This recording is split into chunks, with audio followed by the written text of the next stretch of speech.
Pažnja, pažnja! Sada vas molimo da se udobno smjestite, duboko udahnete i opustite se.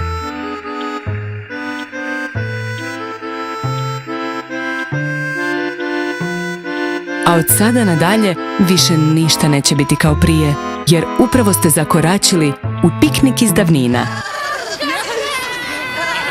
Bacamo se na livadu, protežemo noge, širimo dekice i klopamo finu slavonsku mezu, jer od silnog pričanja priča sigurno ćemo biti jako gladni.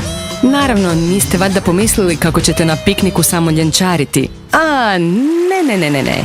Naši pripovjedači i njihovi pomagači biti će vam na usluzi. Zajedno s njima ćete ne samo slušati, nego i kreirati nove interpretacije Ivaninog čarobnog svijeta, koji je stvorila upravo u Slavonskom Brodu, dok je kao prava čarobnica odgajala svoju djecu boraveći na padinama Brodskog vinogorja u predivnom Ljetnikovcu Brličevcu. I za kraj imamo najvažnije informacije za vas. Kako bi saznali što nas čeka u Slavonskom Brodu, molimo vas da pogledate i naš veseli letak na kojem se nalaze sve točke našeg bogatog programa.